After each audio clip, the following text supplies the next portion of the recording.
Hi mga kabarya, ako na naman po ito si una sa lahat, magpapakilala muna ako mga kabarya.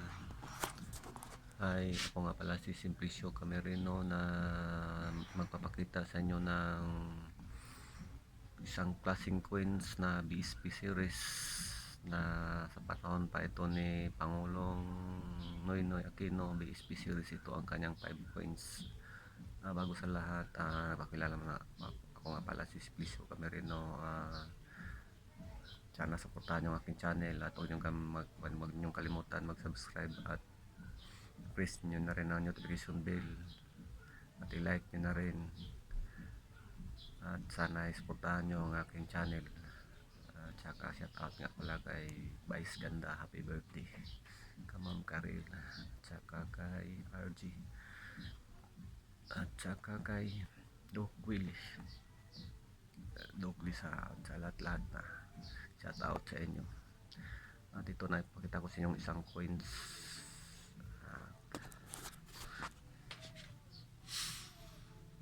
Itong coins na ito ay 5 piso BSP series. Itong 5 piso na ito ang ginagawa sa panahon pa ni Pangulong Noynoy Aquino Disikan. Ito ang kanyang 5 piso coins. Ipapakita ko to sa inyo kung ano ang kaibahan nila ng bawat isa na coins na ito. Itong coins na itong isa ay 2015 at itong isang isa ay 2012. Ito naman isa ay 2005. Tingnan natin kung ano ang pinagkaiba nila ang coins na ito. BSP series, ang itong 2015 may wrinkle siya na pasabay sa kanyang round at nakasulat dito Republika ng Pilipinas. 5 piso, Emilio Aguinaldo 2015. May mint mark sa ibaba ng kanyang shoulder, at dito sa kanyang ilong, sa kanyang bibig, sa kanyang tainga, sa kanyang buhok, at saka ito sa kanyang kular, patsis. Ito ang kanyang forma, ang kanyang hugis. Nakasulat Republika ng Pilipinas, 5 piso, Emilio Aguinaldo 2015. At ito naman sa kabila, Republika ng Pilipinas, 5 piso, Emilio Aguinaldo 2012. May wrinkles din siya, pabilog ang kanyang wrinkles, wala pinagkaiba. May buhok, may ulo, may tainga, may ilong, may bibig, chin, patsis. Maliit lang ang kanyang mint mark. Ito maliit kaysa dito, mas kitang-kita ang kanyang mint mark kaysa dito na maliit lang ang kanyang mint mark. At wala silang pinagkaiba, may Republika ng Pilipinas na nakasulat, ito rin may Republika ng Pilipinas na nakasulat. Kaso lang dito para makapal na pagkalagay ng kanyang sulat ng Republika kaysa dito manipis sa 2015. Dito sa 2012 medyo makapal ang kanyang pagkasulat kaysa dito. Tingnan nyo, halos na hindi na kung ano nyo, hindi na masyado makuan kaysa rito. At saka ang kanyang patches ito makapal. At ang kanyang pagkasulat ng 5 piso, dikit na sa kanyang ilong. Ito, sa kanyang ilong, dikit sa 2012 5 piso coins. Dito naman sa 2005 Republika ng Pilipinas,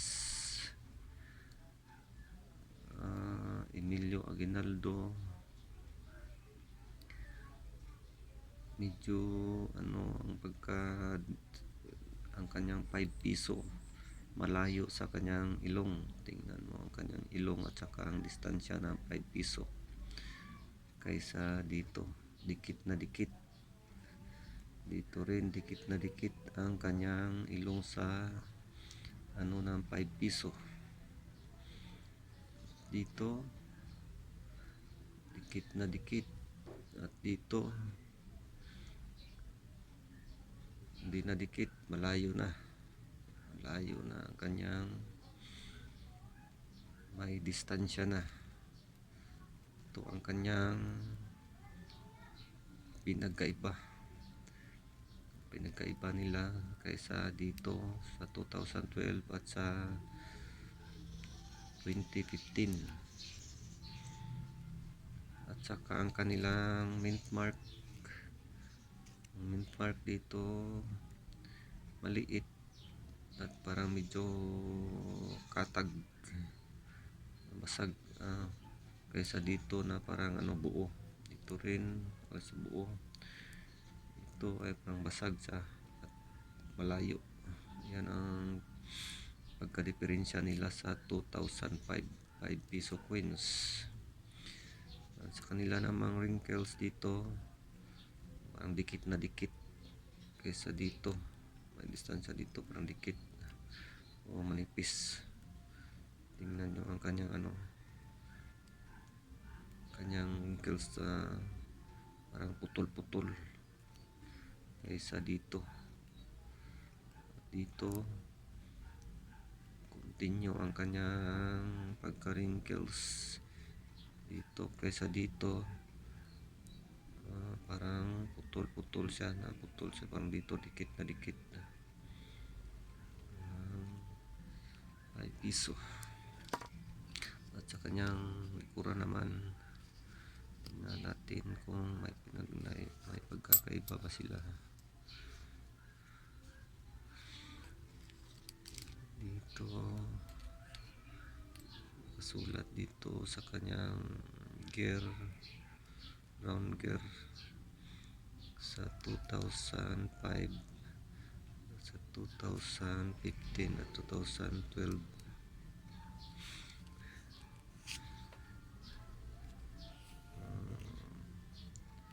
Wala namang pinagkaiba, may bundok at saka araw, bituin at saka malilit na mga bituin. Saka ang kanyang round ng kanyang gear, sharp teeth ito, flat teeth naman siya. Ang kanyang ngipin hindi naman matulis, flat naman sa dito, ganun din dito, ganun din. Sulat Bangko Sentral ng Pilipinas, may nakasulat na isang araw, tatlong bituin. Nagsisimbolo kasi ito ng itong araw na ito ay nagsasagisag na ito ang Pilipinas, at ito ang 30 Luzon, Visayas, Mindanao. At itong bundok na ito ay parang ito si Mount Apo siguro, o si Mount Mayon. Sa kasilak ng araw. Saka dito rin ganun din, may isang araw, tatlong bituin. Ito rin sa bundok, may ilog siguro ito ng Pasig River, o anong ilog to na pan. At saka dito ganun rin. Hanggang dito na lang, at sana huwag nyo kalimutan mag-subscribe, at sana i-press nyo na rin ang notification bell at i-likes nyo na rin. At maraming salamat, at sana supportahan yung aking channels.